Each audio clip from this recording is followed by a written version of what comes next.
Welcome back to Raised by Giants Illuminated Insights discussion. We are live. Welcome everyone in the chat. Good to see you guys and any moderators out there and any members out there. We have an amazing show for you guys here today with returning co-host, the creator of Adapt 2030 channel on YouTube, discussing energetic changes on Earth as the sun repeats its 400-year cycle of low activity, affecting global crop production and the economy and everyone on our planet, with a timeline for what to expect from now to 2030 as society resets. David DuByne, welcome back to the show. How's it going, my friend?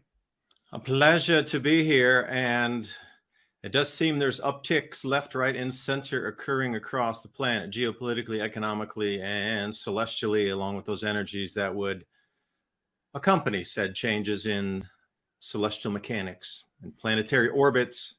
Glad we can have a conversation today. Well, I'm glad that you survived the zombie apocalypse, right? Did you fend them off with your super high fence you have around your property, Dave? No, I fended them off with some spaghetti that I cooked up earlier. I threw wet noodles at them. Well, you better dig a moat next time. Big moat around that'd be the crocodile invasion. Lizard people invasion from underground. But I think don't bring up the lizard people. We're going to have to go talk about Samaria or something. Well, I think this is a good place to start today with the amount of fear-mongering that comes from this community. And when you step back, Dave, none of it ever happens. How many doomsdays have we lived through? At least 10 just in my lifetime, whether that be coming from the community or the mainstream ones being Y2K in 2012. And those, I think that those were experiments to see how people would react. Now, mainstream people aren't going to fall for that as much anymore, but you know who will fall for it? The conspiracy and the truther community will fall for it every time. And I have no idea why. You'd think by how many predictions that's failed, people would wise up to it. How many more is it going to take until people start seeing it for what it is? It's a scam designed for fear and paranoia and ultimately confusion.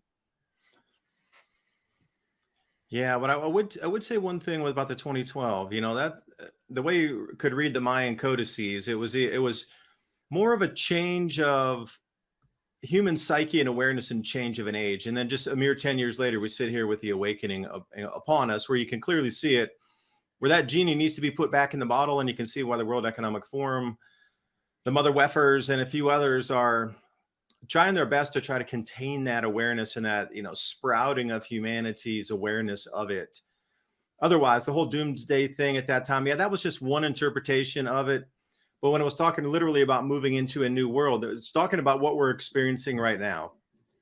The change of an age, the change of awareness of human psyche and human consciousness on how they perceive reality around them with these energetic changes that would actually affect the lobes of the brain, the magnetic interface, the electromagnetic interface of our brains, the way it just inputs the stimulus around us.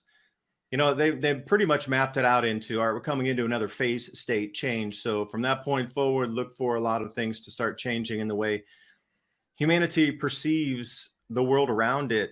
And you can clearly see right now that everybody's perceiving something different. The old world shattered into 1,000 pieces, Humpty Dumpty, not coming back, super glue or not, bye-bye. Barron's warns the stock market looks like the dot-com boom before the bust. The Magnificent Seven, all tech stocks, accounted for more than 25% of 2023's gains. Meanwhile, Fortune warns the S&P is heading below 3,000. Two of the biggest stock market crashes happened in October 1929 and Black Monday 1987. Seasonally, we're entering the best 6-month period for gold and silver. Along with the Fed nearing the end of their rate hikes, gold is poised to skyrocket. JP Morgan and Wells Fargo both forecast gold to hit an all-time high in 12 to 18 months. Call the Patriot Gold Group today before it's too late. When you call them, mention the Adapt 2030 channel. They're going to give you some great in-class service. Patriot Gold Group has the no fee for life IRA, where your IRA or 401k can be in physical gold or silver. And the no fee for life IRA is on qualifying rollovers. Give them a call. 888-546-7020. And also now for the 7th year in a row, Patriot Gold Group is Consumer Affairs top rated IRA gold dealer. 888-546-7020. And now on with the video. But you can see how that world sort of changed in that. And I would agree, everything else from the Y2K to even the financial collapse of 2008 and 9, everybody thought, and that was definitely the end of the economic era, but somehow with quantitative easing and never-ending money printing, we strung it along all the way until the next banking collapse at the end of 2019. And then subsequently, saw all the events in the last 3 years that allowed never-ending money printing once again to string it along for another 3 years. Now, I don't know how many more times. I think they've really run the course now, but I said that last time too. A lot of people have said, well, we said that last time too, but somehow these systems that should have failed just keep trudging along. They do. It's unbelievable. Now, I'm not saying don't have all your ducks in a row. Of course, have your ducks in a row. But if someone Quack. tells you that the sky is red, be sure to walk out your front door and check to see if the sky is red, right?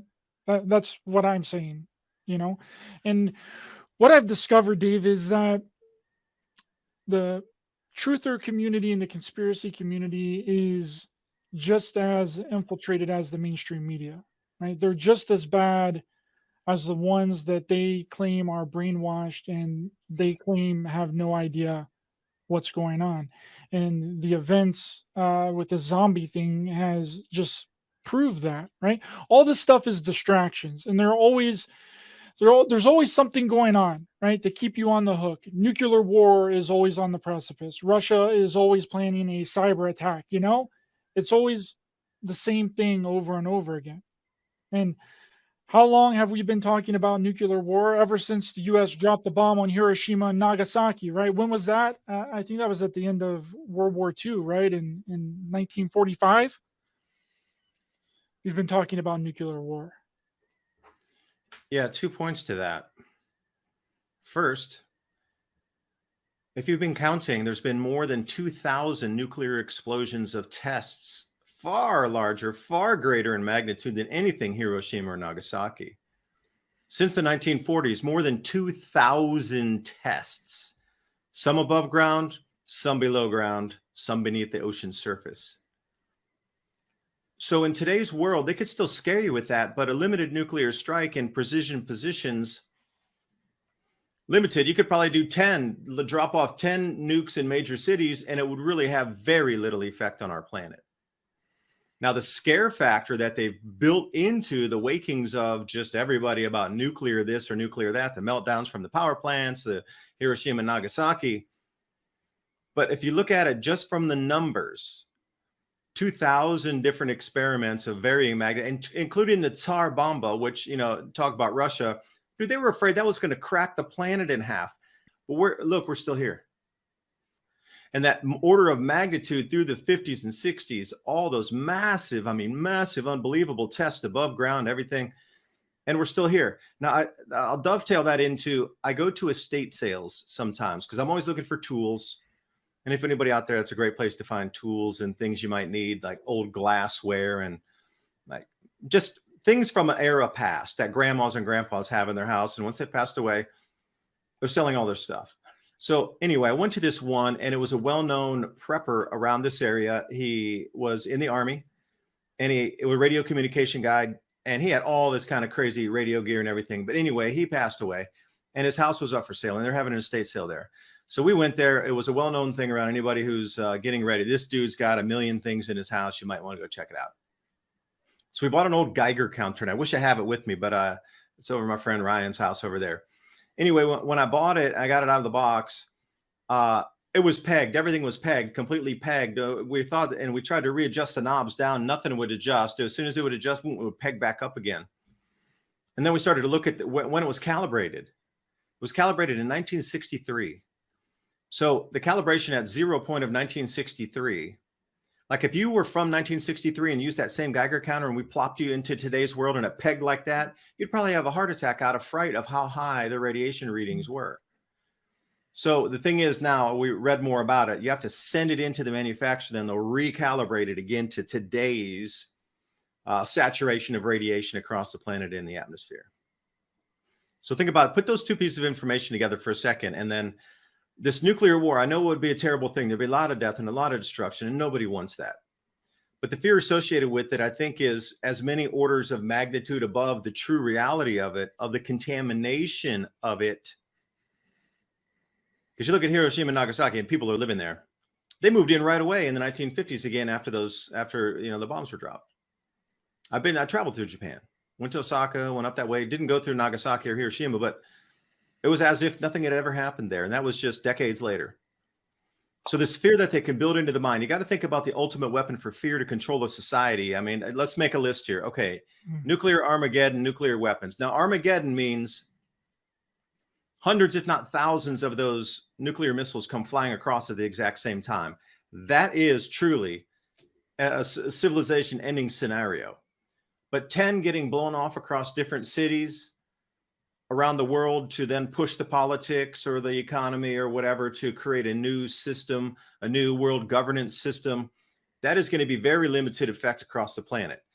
Physically, psychologically, that's going to be quite a different thing. So I'm then number 2, alien invasion. And what do you think, Ryder? What do you think number 3 or 4 and 5 would be? So we're talking about the biggest psychological manipulation weapons that are used today to still keep the populace in check. Nuclear war, alien invasion.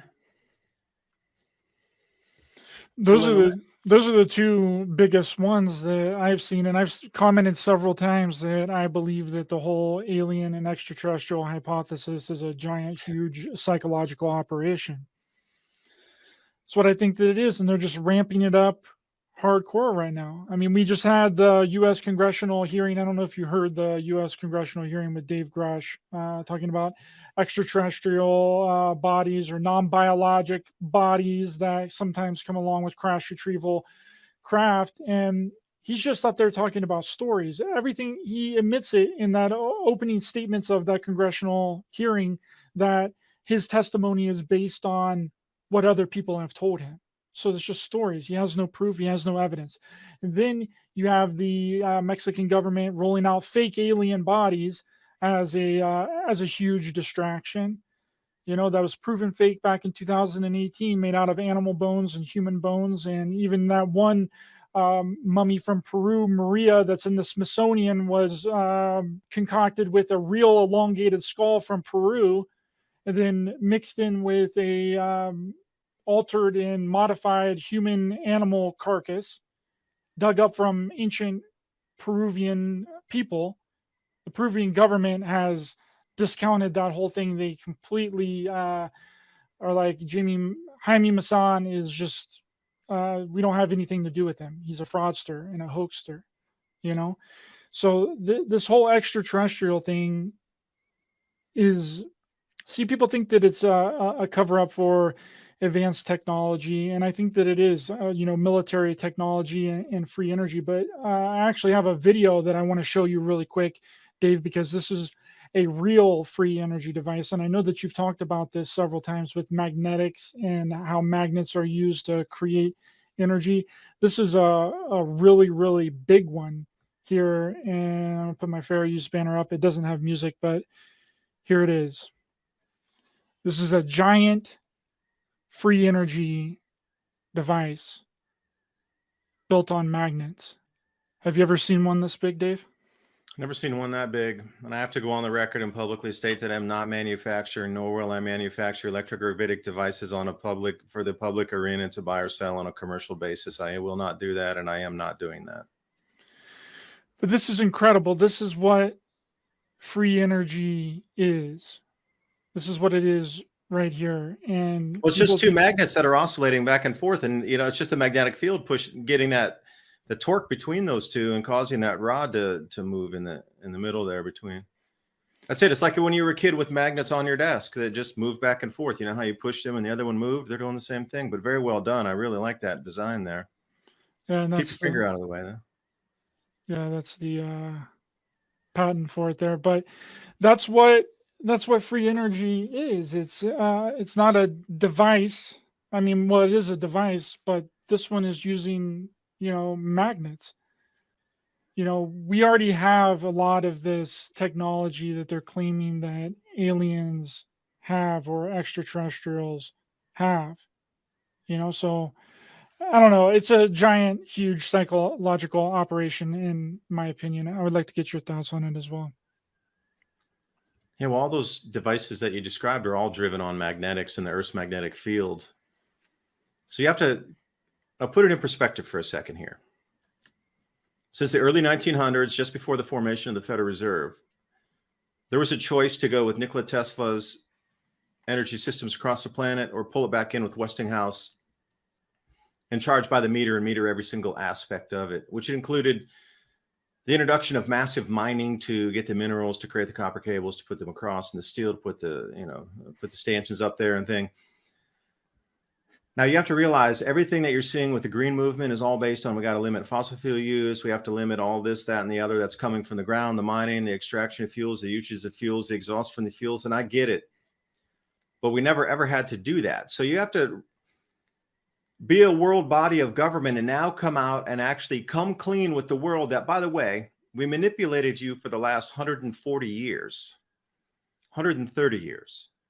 To make you buy our products, use our products on the meter to control your life more. So you would actually have to work for us to consume our product that we forced down your throat. And by the way, you have to pay tax on it every time you consume it.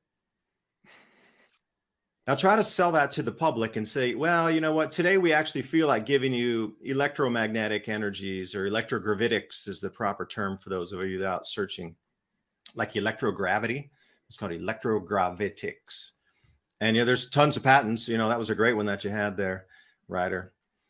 But think about how could they sell the world on, we have to change systems now to a brand new system of electrogravitics and magnetic generation and Earth's magnetic field powered devices that you don't have to burn a thing. Like, you couldn't do that switch cleanly. There would be no way. There would be so much overthrow, man. Everything would be like Sri Lanka in a matter of minutes. People would be so angry, storming the castle and the palace. The only way to possibly bring it into this new era would be capturing downed alien spacecraft, which were, in my opinion, just on my opinion here, the same technologies from Nikola Tesla and Dr. Brown, Marconi, that have been engineered, experimented on, and perfected through the 1950s, 60s, and 70s. And almost every single UFO you've seen reported, crash or whatever is our own electrogravitics technology that the military had been using and working with for the last 80 years. Now, I might throw on top of that, okay, the craft is one thing, but trace that back to our modern world. If things could magnetically levitate and run down, it wouldn't even have to be rails, but it probably would be, because that'd just be an extra safety measure. Things would be weightless. You wouldn't really have to use fuel. So think about just the transportation sector alone, from air flights, airplanes, to ships, to trains, to automobiles, to cars, to trucks. The fuel usage for that, if you have to put it in a meter or a barometer to try to gauge what it would probably be 98% reduced. So you think about the transportation oil industry usage for that, the motor parts, the motors, the factories making the motors, the jobs created for that, the raw materials for all the motors, the steel, the component parts. Think about all the fluids that are in any given engine, from the oils again, in the same, it's a whole same streamlined industries that's supplying all this. None of it would have been needed. And the copper wiring across our planet, Wayne Steiger had made a real good point in one of his videos saying, in the beginning it was copper wires, so an electrical being could inhabit those wires. It's an electromagnetic frequency, no different than electricity itself traveling through the wire. With the magnetic field, it creates the pathway for the electricity. You're not really jamming electricity down the wire. You're creating a magnetic field to allow the electricity to move through the wire. That's why there's that insulation on it. But he was saying that an electromagnetic being could exist within that, because it's a frequency, and copper can transmit frequencies quite well. So we never would have needed to wire our world at all with any copper wiring at all, which brings me back into, in the 1880s is when they were really getting deep into the seances and really getting deep into the Goetia and the Keys of Solomon, and the highest echelons of power and money were super deep into the occult. So, I'm taking it two different ways here with the same story. Is the present world we see was built on a lie that we have to mine, dig, burn, and explode stuff to make things move. But you could use that as the backup excuse. But why did we need to wire the world for electrical generation? Was it to create a housing for this being to live in that they contacted during that 1880s period? And it's been talked about and referenced earlier, but really it got into it in the 1880s, which I know you can ramble on about for days, weeks, and months, and I'd love to hear your thoughts on that. But the cover excuse being, oh, they just shelved all that Tesla technology, so we had to go wire the planet. That's a great cover story. But in reality, the real story would have been, we need to build a wired infrastructure for this being from the other side to inhabit in our third dimensional physical space, but it can reside in copper wiring. Gee, we need an excuse to wire the entire planet to give this thing a home in the third dimension. That's a bit weirder than, hey, we shelved some Tesla technologies and made you buy some oil. I like that thought, and I like that aspect of it, that it was to bring in a different kind of energy or a consciousness or an entity in through the electrical wiring. I mean, people have talked about that. The entities can come through your Wi-Fi router, and it's in your electronics, and come through your TV and your phone and all that. A Black Mirror device as your phone. And I think that it might be that we just didn't know. We didn't really know that like not enough people knew that we could power the world with some sort of free energy device, with some sort of anti-gravitic siphoning off of the Earth's magnetic field. So then we were like, okay, well, what are we going to do? And then we just make wiring, we make power lines, we make all of that. And then we're like, oh, well, it's too late to turn back now. We just got to keep nailing this into the coffin because we've come this far on it. It's kind of like history as well. I don't really think that a lot of history was done that way on purpose. I think that it just got to the point that there was no turning back on it. They were like, okay, well, this has already been instilled into the consciousness of everybody. Like, we've now discovered that a lot of it is wrong, but we can't go back and change it because we've already installed this thought and this idea among the public. And if we go back on it and change what happened, then that's going to present a lot of distrust within the establishment. But there's already a lot of distrust within the establishment for not doing that, right? I don't know. We moved from 8-track tapes to CDs pretty quickly. So, I mean, jumping a technology or to a different system, I don't know why they wouldn't have done it back then. I mean, that's a good That point. was a joke. I mean, that's a good point, though. I mean, like, why would they just, withhold why would they just not come out with it whenever it was time? Because there was a lot of talk back in the 30s and the 40s and the 50s of anti-gravity craft. Like, that pretty soon we're going to be using the things are going to be free energy, and there's going to be all this new revelations in the public. And then it seemed like all that stuff just went away. Now, I think that might have been done on purpose, but the original thought and the original idea, I think that it was just they just didn't know. So then they just wired the entire planet and used all these power lines. And then whenever it came out that you could actually power the entire planet with harnessing the Earth's magnetic field, it was too late to turn back by then. Yeah, but the chimeras would be a thing too. So let's say that did, okay, it was too long. But now we've gone down the solar panel era and this windmill era. You think that at the beginning of both of those eras of transitioning and really ripping to shreds the economy of our planet to transition to a new power source, that what you and I are talking about at least would be in the conversation, but it's still not. Now, at that point, then I'm calling BS on it, because at that point, then it's being hidden. Because you can't tell me that you're trying to bring out millions of acres of solar panels, but you're not talking about electrogravitics at the same time. Like, it can't be possible unless it's a plan. I agree with that to a degree. I think it's a little bit of both in there. But, I'm going to just go out on a limb and say that, if it hasn't happened yet. It's not going to happen. Now, I could be wrong. And I think people really want a doomsday event, not to get back on the doomsday stuff, but I think that they really want to believe that. I think they want it so bad, Dave, that they're willing to make it happen or reinforce it. And that's what we see through this community all the time. And I think that people just need someone to blame, right? They want to be mad about something all the time. And when you provide solutions for them, they don't want to hear it. Yeah, because I've had that same conversation with my parents and my parents' friends and, people of a generation older than me.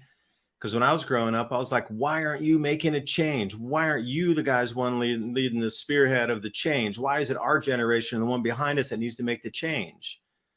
And they were very clean. We just want the stability. We've worked our whole lives for this. Why would we give this up? Why would we put ourselves in jeopardy to give up everything we've worked for our entire life? And their minds also is not going to change a single thing. So why even bother? I think stability is just the base. You can go back millions of years of humans, not the Homo sapiens sapien, but you're going back through millions of years of us being here. Now, if you go back with the Indian texts, they say humans have been around for 20 plus million years. And if you look at archaeological records, Lucy and all that stuff that we evolved somehow through, it either had to be cosmic ray bombardment that allowed gene changes or just completely edited, like the Sitchin stories and Sumerian myths and legends talk about the Homo sapiens sapien creation from a seed species. All right, whatever. There's like a whole bunch of array and levels within that. So we got 20 million years plus to 400,000 years. Okay, well, whatever it is, humanity has gotten stuck here somehow. But the baseline through it all, I don't care how long we go back, 400,000 years, 200,000 years, 2 million, where stability was the number one thing. Because you have to realize, how blessed and how lucky you are right now. You were born, you won the lottery of all lotteries to be born at this time. And I'm not talking about for the spiritual growth and the soul growth and that sort of thing. Although it could be a part of that, included in, of course. But the stability that you have right now on our planet is an anomaly above all anomalies. The stable weather that we have is such an anomaly that you could put it into like a 6 to 10 sigma event above what the normal weather, cataclysms, cometary bombardment, massive earthquake, etc., that shattered civilization after civilization after civilization over the last how many umpteen hundreds of thousands or millions of years. Like, we crave stability. Do you know how many times our forefathers and ancestors had to go out and hunt and came back empty and starved to death? Like, to have available food. And that's how these, companies manipulate you, because your base reflex for that salt and that fat. I mean, that's what humans really are craving, strip everything else away. And you go down to this just like base operating level of a person being alive. They need food, water, air, but inside that food, there's going to be a craving for salts and fats. And the stability of life, we are so lucky that our planet is so stable right now. We actually know when we can plant and when we can harvest our food on a basis that's enough to feed the entire planet year after year after year. I mean, they would just be on their knees begging and crying, sobbing tears of joy if they were to receive such blessings in the past. We take advantage of what's around us right now, not knowing really what we have. And see, that's being taken advantage of, also the stability portion of it. Like, they're using that part of hardwiring of humans against us, because 80% of the population is just happy with the stability. They just want to raise their family. They just want to be left alone. Leave the kids. I want to take the kids to soccer. I want to do this. I want to do just whatever. I'll believe anything and say anything. Yes, ma'am. Yes, sir. Just don't, just leave us alone and keep the house. Yes, ma'am. Yes, sir. I'll do whatever the company says. Following the line for stability. But then there's the other 20% of people out here that are like, okay, well, stability is one thing, truth's another. The changes are real. But you can see how all this is being programmed and used against us, because most people want the stability. That is just humanity in a nutshell.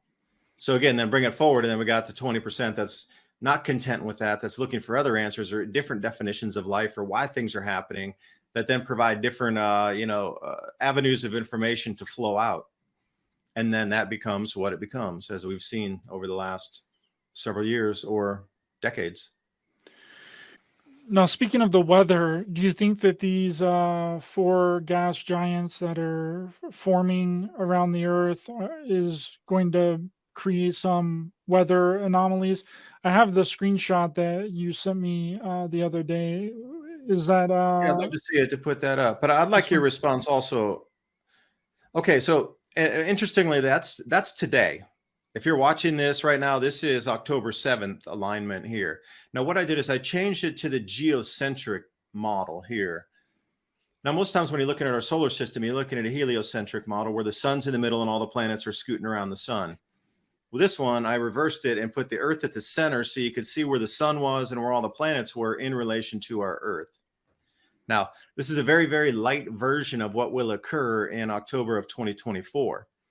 Now, you can see there's something very special in the heavens. If you were just to use gravity, forget the electromagnetism, forget toroid fields, just use gravity. What happens here?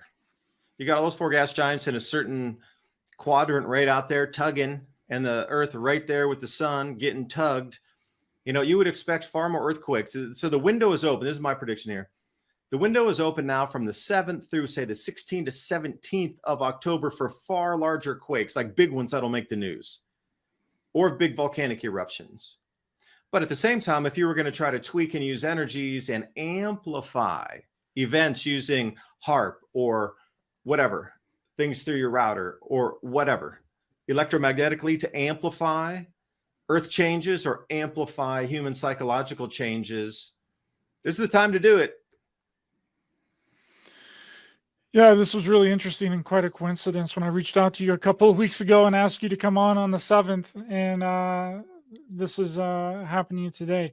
Now, well, did you have the other one with the Tree of Life alignment? Let me see. I got all of the ones that you sent me before. Is it this one? No, that is just if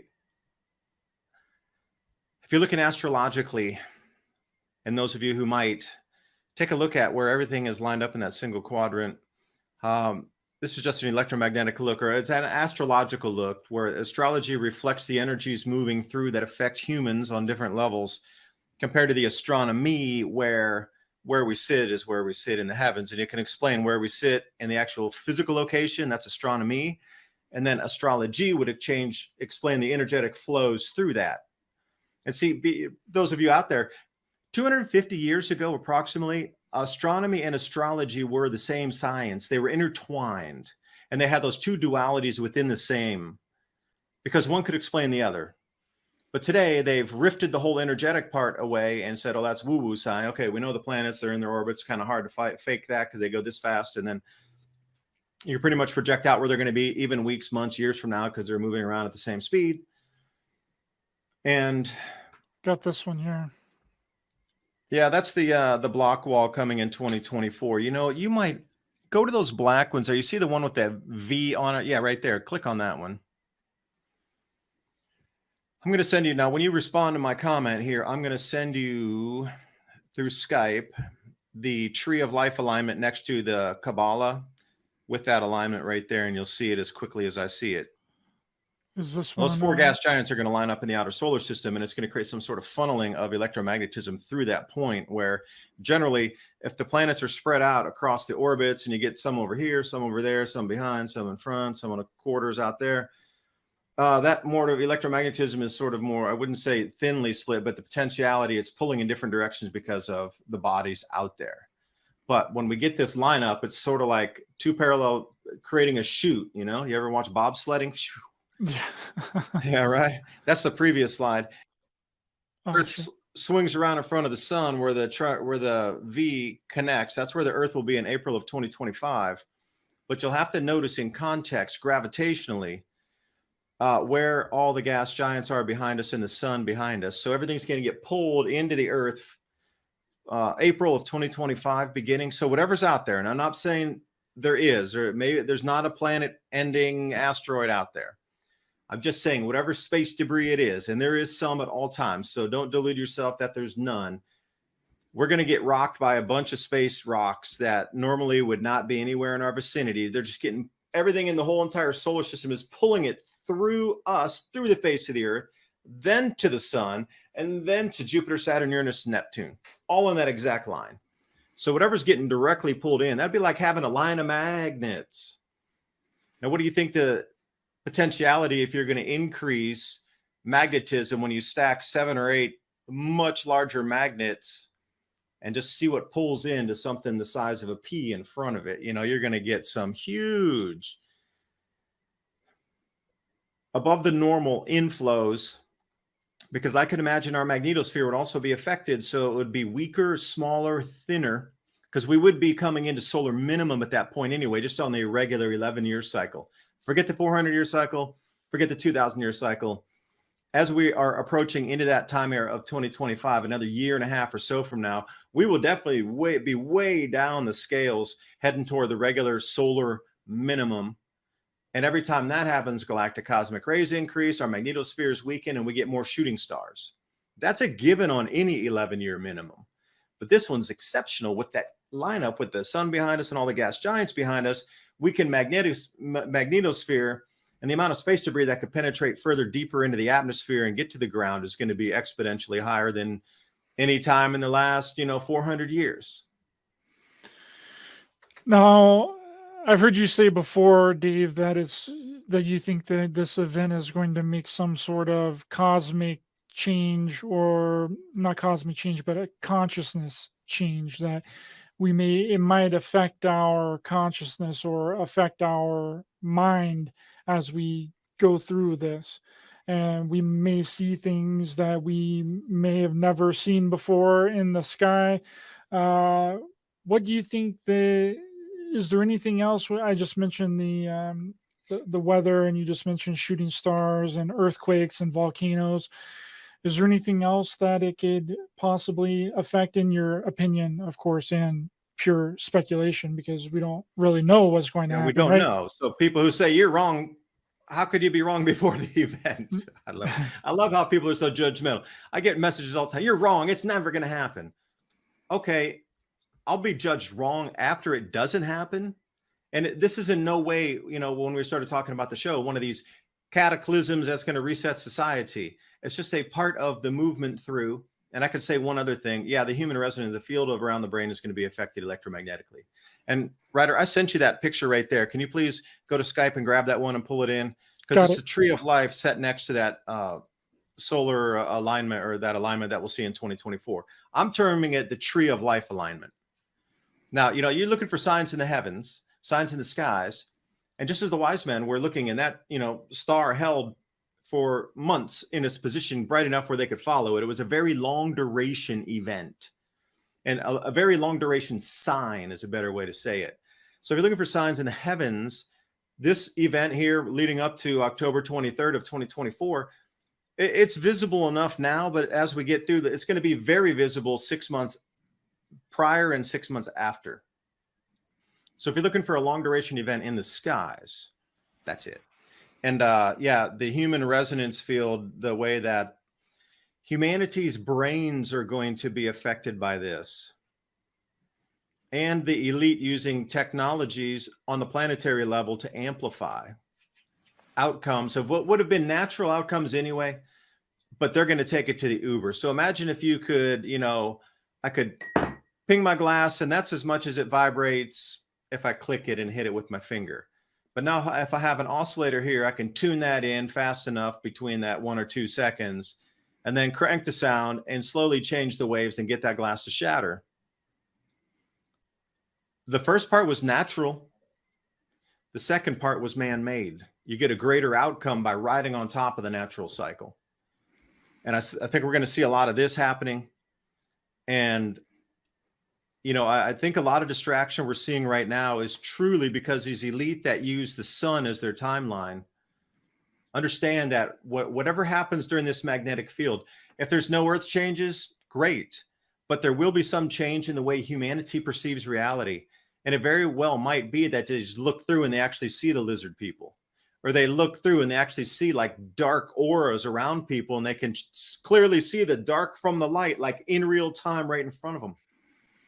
You know, some kind of just shaking of the veil that breaks through literally to a new world where it can no longer be hidden. Can you imagine the evil would actually put a black aura around you at different varying, you know, densities based on how evil you really were? And if everybody could see that, like, those are the types of changes that could be anticipated during a huge electromagnetic change that would affect the way your brain operates based on the magnetic field of our planet. Well, the question then becomes, could the population handle that kind of change? I mean, we already have a lot of mental illness going around, not only in this community, but just out in the world in general. And without one of these We know events that mental happening, illness is building, and you've noticed it getting stranger and bigger and larger and more weird by the minute. That's the same thing as we're building into this electromagnetic freak show, for a better term, coming up in October. You're starting to see it. It's not going to be like an instant event. There's a build up to it. You start to see different changes. The toroid fields are looping in a slightly different fashion. Now, if this is already affecting humanity and we're still a year and a half or a year and a month out from this thing, like, you're seeing it in real time, the changes occurring because of electromagnetic field changes. You're seeing it occur. People are just blaming it on homelessness. They're blaming it on this. They're blaming it on, you know, whatever it is.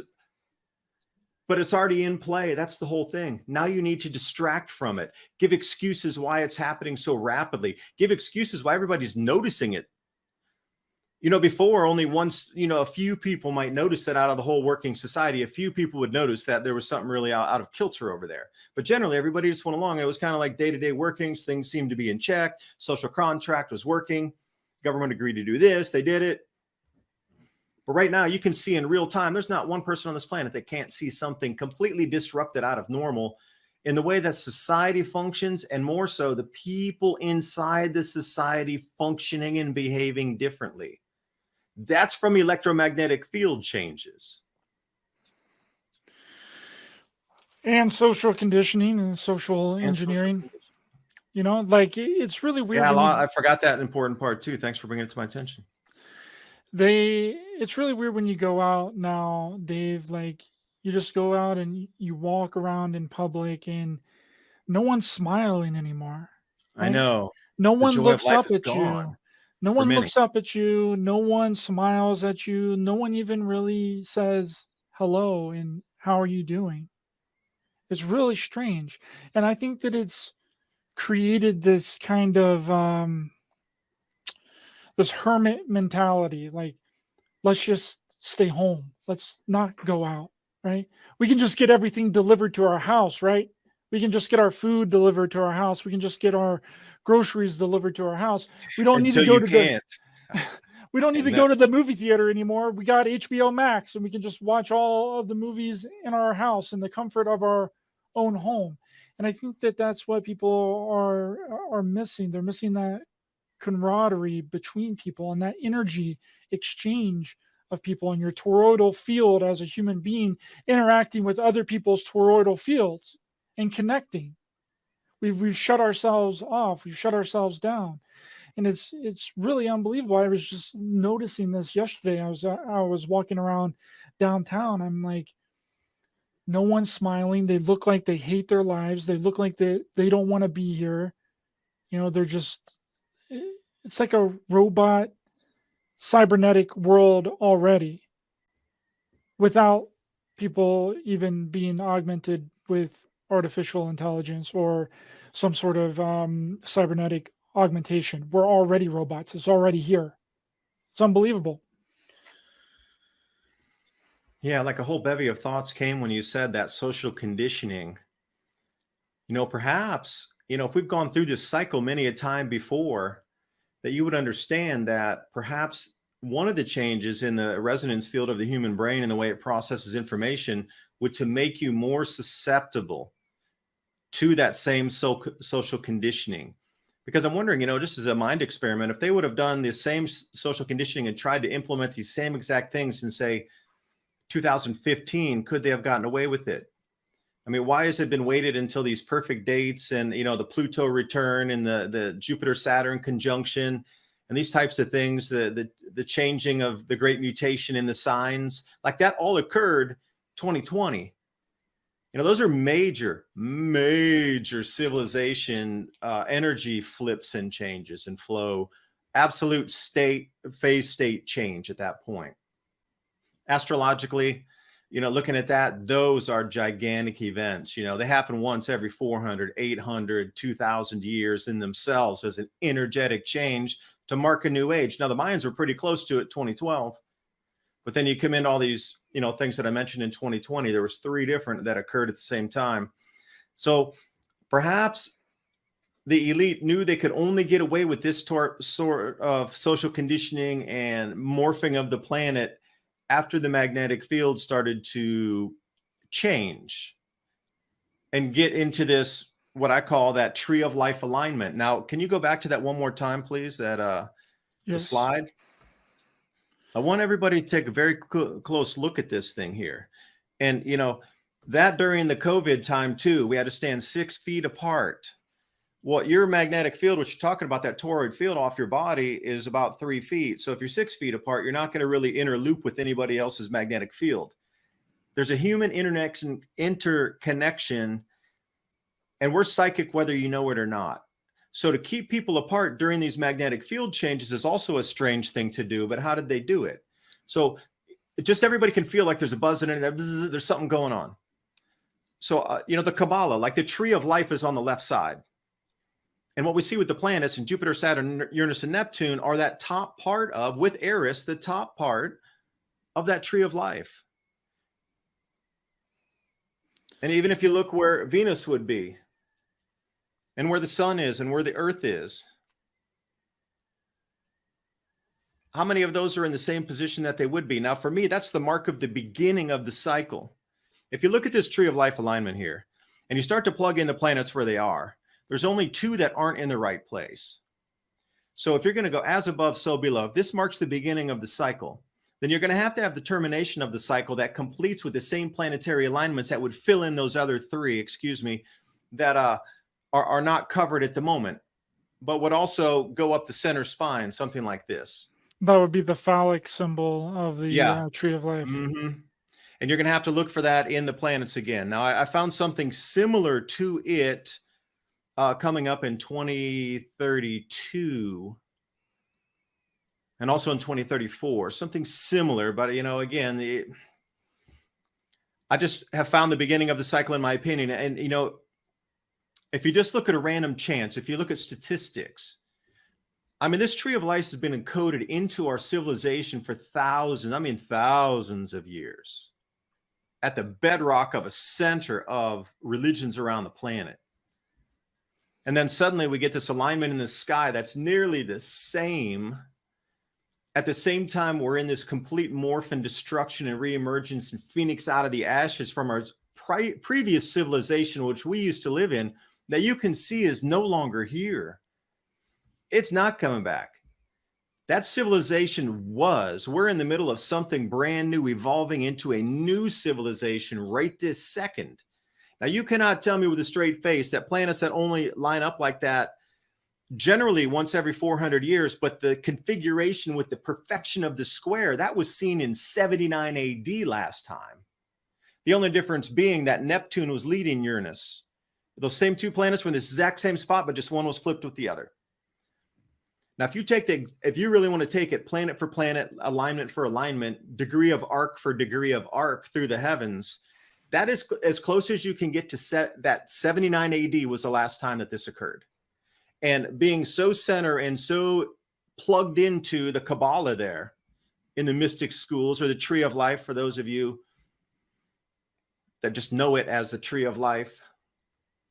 Ryder, what do you think the chances are? Random or non-random? What percentage do you think that actual proper lineup could plug in there, and that would be just random happenstance? Looking for signs in the heavens as we come into this restructuring of our civilization. Yeah, I think that we would have to wait to see the end of the cycle and see if it completes the tree of life, Kabbalah tree of life there. And because that would really solidify the entire thing right there. If the end of the cycle completes the tree, and then we can put the end of the cycle next to the beginning of the cycle, and it makes a complete tree of life, then that's Correct. probably not just coincidence. Yeah, because some of those planets would overlay right into the same spots again, right? Yeah, if we get a phallic symbol, I think that would be the root chakra at the bottom, Mhm. and the sacral chakra, which is Yasad, right there in the middle. If we get if we get the square, and then along with the phallic symbol, which is Yasad in the root chakra there, then I mean that's not just coincidence. Yeah, that the closest one, like I said, I could find with that that's not nearly as precise on the squareness that you're seeing in this is 2032. It's really incredible, and I like Jay's. He's talking about the cross of Henday. I think that I sent you that. Oh, I had From actually done a slide on the Hyundai Cross after we had our talk last time. Let me see if I can send you that also, if you don't mind. This is a live show. We're just going to send stuff each other, and then it'll just be the way it is. Oh yeah, here's the one that The Hyundai I Cross. sent you. This is the cross of Henday here, and it depicts the four gas giants there, which is Yep, and really those are the four interesting. gas giants. Now plug those in together. Here, let me send you a different graphic. This one should put it together there. See, it's just the tree of life again, but the planets are in a different way. I really zoomed them in, so you're missing a little bit out of the field there, but otherwise.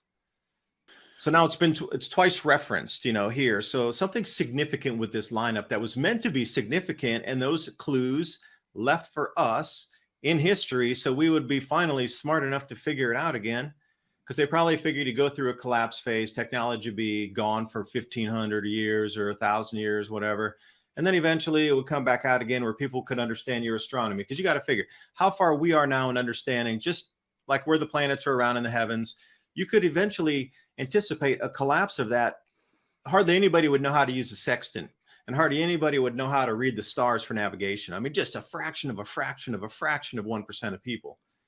And it would take a minute to build back up for the scientists to get the same machines, because we could, plan 150 years. They're going to do copper cables again, maybe not. They're going to come up. Finally, they'll have telescopes again. Finally, they'll do this.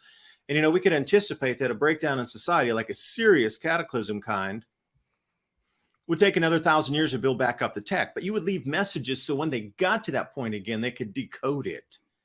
And I think that's what we saw here. Tree of Life and this Hyundai Cross are both showing you the same exact thing. Now, why is that? Why are they pointing to it?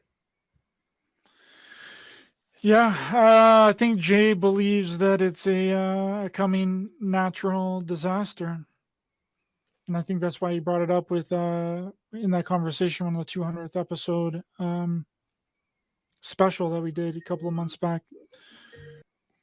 How screwed we are. I mean, it's not about how we are. It's about how you are with your preps, your community, your mind.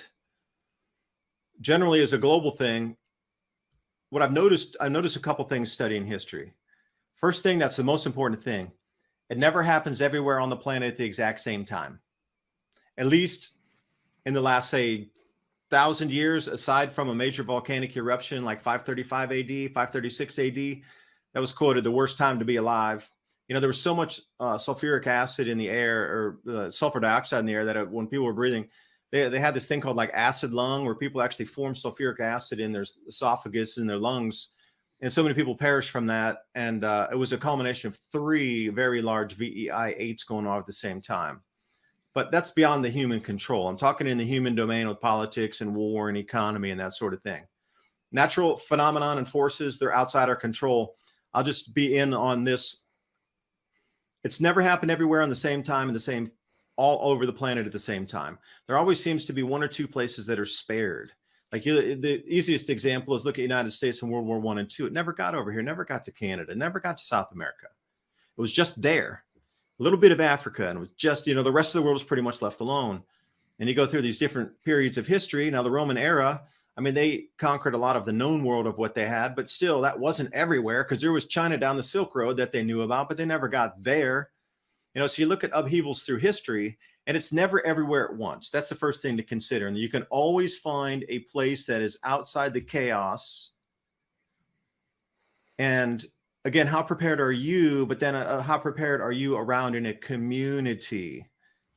Because a lot of these things too, even if you go back to the Civil War and you start to look at, that like Sherman and those guys, there's a famous saying, like Sherman went through Georgia. They just walked through and burned everything that they could see as far as they could see. Anything they came in contact with, they killed it or burned it. So there's a real famous saying, like, well, if something gets super destroyed, you go, damn, that was like Sherman going through Georgia. And that was a true saying of how much destruction they wrought across the place. But man, Georgia, even in the 1800s, was a very, those things were spread out. So they never got everywhere. You can even break it down into little things like that, like the destruction ridden across the entire southern portion of the United States. It didn't get everywhere. And that's the whole same thing. Did people prepare in the communities? And it's going to be like that once again. Are you prepared with finances? What skills do you have? Did you take catalog of skills that you have and maybe bump those up and take another course, or like find a community that's doing the same thing? Because once they know you're in that community and you have that skill, if it goes grid down and you're like in a woodworker, community or something, you're absolutely going to be pulled in, wanted, and taken care of because you can build things. It's all about the skill set, what you might have to offer a greater community. Because I assure you, the same thing that makes us complacent for stability, in that trap we're stuck in for stability, is the same thing that's going to bring you out of the chaos. Everybody clawing to get back to that stability. So if you think it's going to be like that forever, it sure isn't, because humans don't want to live like that ever. That's the last thing we want to do. So the faster we get back to stability is the faster the crisis will be over. But at the same time, it's the stability that got us into this crisis. See, that's the whole weirdness. Occam's razor. Yeah, right? Yeah, I think that it's going to be us that's going to destroy ourselves. I think that's the only way that it can work, and they have to trick us into doing it to ourselves. I don't think it's going to happen from an outside force. I think it's going to come from within, and I think it has to come from within. And the people that are listening to this right now, you remember this discussion, right? We are going to be the ones to bring about the destruction of the United States, not the government, not an outside force.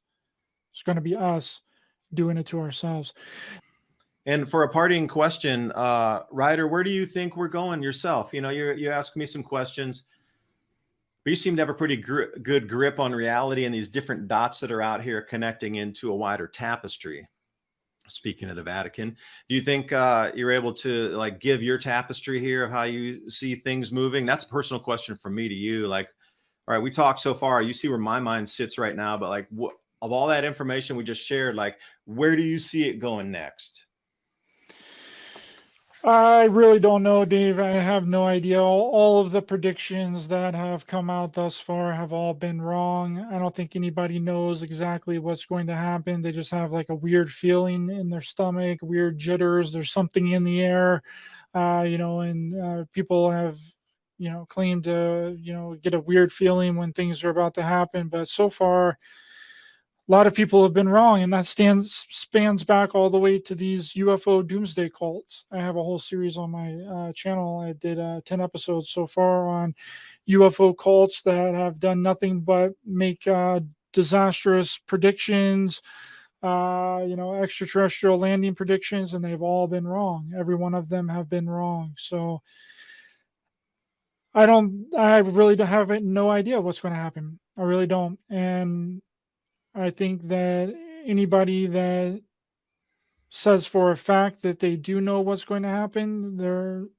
wrong, especially when they give you a date. But with you, it's different, because you're just you're giving accurate data. You're showing people what's going on, and you're giving your explanation of what you think could possibly happening.